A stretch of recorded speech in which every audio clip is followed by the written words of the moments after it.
Less than 2 weeks to go until this year's elections. One of the as yet unexplained, unusual things about this year's elections in particular is the absence of macaca moments. We've been talking about this over the past few days, and as we have noted over the past few days, there have been a lot of moments this year when Republican candidates for office have said embarrassing or extreme things about race. But unlike years past, those candidates this year generally haven't suffered any negative consequences for those comments or for those actions. They certainly haven't been drummed out of politics the way that other candidates have been in years past when things like this have happened. In fact, this year, quite a few candidates who have said or done really out there offensive things about race have not only won their primaries, but they stand a pretty good chance of winning their general elections as well. More interesting and more important, though, than any individual moments of prejudice on the campaign trail this year is the question of whether or not there's any strategic coherence here, whether this really is a sort of Southern strategy 2.0. As we've been trying to tease out this week, the classic Southern strategy pioneered by the Republican Party in the 1960s and the 1970s in the South was to purposely allow your candidates to be seen as sort of bigoted, as a means of locking up the white vote. By appearing prejudiced, you write off all the minority vote, but that's okay. The goal is to lock up the white vote, which is much bigger, hence the word minority. Writing off the minority vote is considered a small price to pay as long as you're able to keep minority turnout relatively low and as long as you're able to lock up every available majority white vote in the process. Now, you can see the mechanics of this at work this year when you see that most of the racial incidents and comments we have seen on the campaign trail this year take the form of white candidates signaling to white voters, essentially, hey, I'm with you. I'm not with them. It's us against them. What's that guy's name? Is the senator here in West Virginia? Jay Rockefeller. And he just brought to Charleston yesterday Dr. Cho, or Dr. Chow. Or Dr. Chow Ming. I don't know what his name is. Harry Reid is fighting for a program that would give preferred college tuition rates to none other than illegal aliens, using your money to pay for it. Leading to a simple question. What does Harry Reid have against you? Mostly because I think we do not have a civics literacy test before people can vote in this country.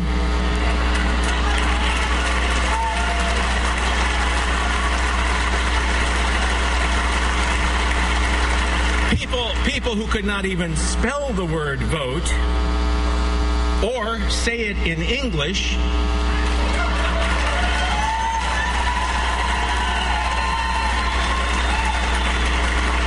put a committed socialist ideologue in the White House. Name is Barack Hussein Obama. Yeah, bring back the literacy tests from Jim Crow. Can you believe my opponent is siding with those menacing brown people sneaking through the fence? President Obama's Energy Secretary, Stephen Chu. Oh, you mean Dr. Chow Mein? The unavoidable signal with this stuff is I do not stand with those people. I am not with the minority people. I am not with the minority people. I am not with them. I'm with you. You want to know how much I'm with you? I don't even mind offending them. I'm going to go out of my way to offend them in order to signal to you, white voter, that I am with you and I am not with them. It's an appeal to racial solidarity by white candidates speaking to white voters. We have seen it before in this country. We are now seeing it again.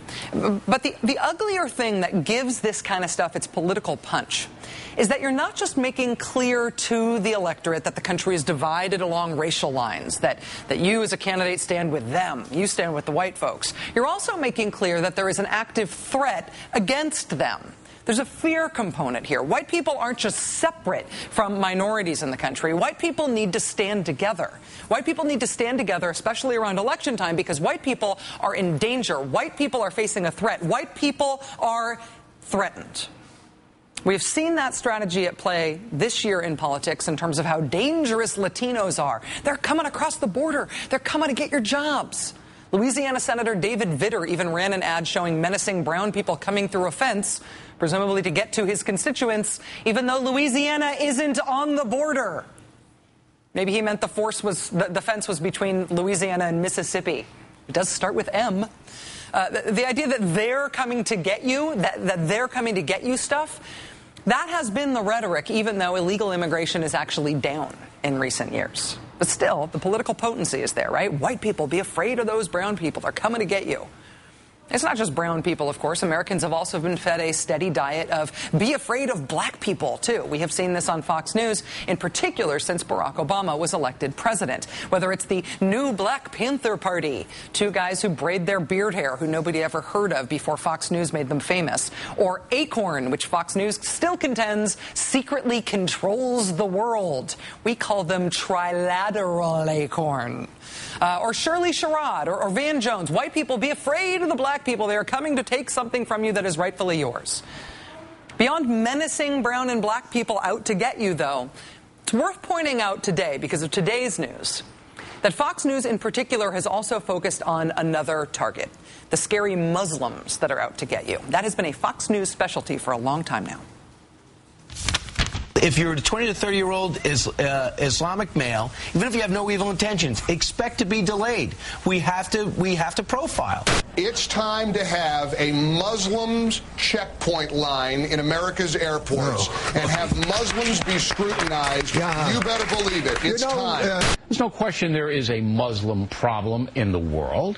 The truth is that Muslims tend to be more violent than Christians. Do you think it's time for the military to have special debriefings of Muslim Army civilian officers? The other day, I listed case after case of Muslim soldiers with attitude, is what I've called them over the years, who've been able to infiltrate themselves and insinuate themselves in the armed forces despite all sorts of warning signs about their hatred for America. Muslim Day at Six Flags. I can't imagine that in 1948 they would have had Japanese Day at the water park on December 8th.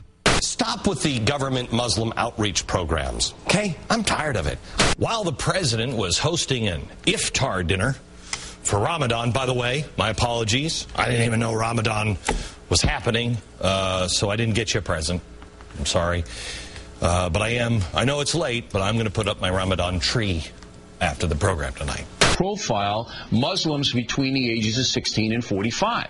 That should be done automatically by professionals. These names, Muhammad and Yusuf, don't they sound kind of familiar? We have to be able to profile. And I'm sorry, if I see two guys that look like Abadabadu and Abadabada, I'm going to pull them over. I want to find out what you're doing. If you are an 18 to 28-year-old Muslim man, then you should be strip searched. Fox News hosts and contributors there.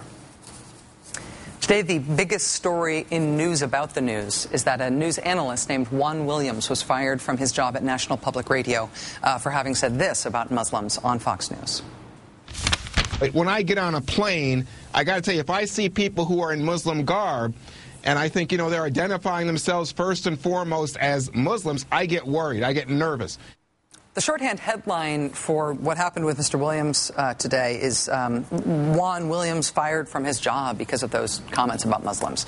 To be more precise about it, to be more accurate, it should be noted that Juan Williams had two jobs, and he lost one of them. He lost his job on National Public Radio, which said that his comments were, quote, inconsistent with our editorial standards and practices. So Juan Williams is no longer working for National Public Radio. That's true. But he most certainly did not lose his job at Fox News. In fact, today Juan Williams was given a raise at Fox News as a result of this whole thing. Quote, Fox News handed Williams a new 3-year contract Thursday morning in a deal that amounts to nearly $2 million, a considerable bump up from his previous salary. Wow, nearly $2 million. Mazel tov. Fox News chief executive Roger Ailes said of Mr. Williams, quote, he's an honest man whose freedom of speech is protected by Fox News on a daily basis. If you mean freedom of speech in a legal sense, in a constitutional sense, let's be clear here. This is not a First Amendment issue. Juan Williams has the right, every American citizen has the right constitutionally to say anything that he wants. All of us do. That's what the First Amendment does. The First Amendment does not guarantee you a paid job as a commentator to say what you want. Your employment as a person paid to speak is at the pleasure of your employer. And in this case, it displeased Juan Williams' employer, at least one of them, for him to have reassured the Fox News audience that he, too, is afraid of Muslims on airplanes and that that's not a bigoted thing. That comment did not fly with one of the people who was paying, one of the organizations that was paying Mr. Williams to say what he thinks. And so Juan Williams lost that job. This is not a First Amendment issue. This is an issue of what your employer is okay with. And at Fox News, it is not only okay to talk about Muslims being scary on airplanes. It is expected. It is part of the agenda. It is what they are selling. It's time to have a Muslims checkpoint line in America's airports and have Muslims be scrutinized. You better believe it. It's time. There's no question there is a Muslim problem in the world. If you are an 18 to 28-year-old Muslim man, then you should be strip searched. When I get on a plane, I got to tell you, if I see people who are in Muslim garb, and I think, they're identifying themselves first and foremost as Muslims, I get worried. I get nervous. Be afraid, America. Be afraid. And don't forget to vote. Boo!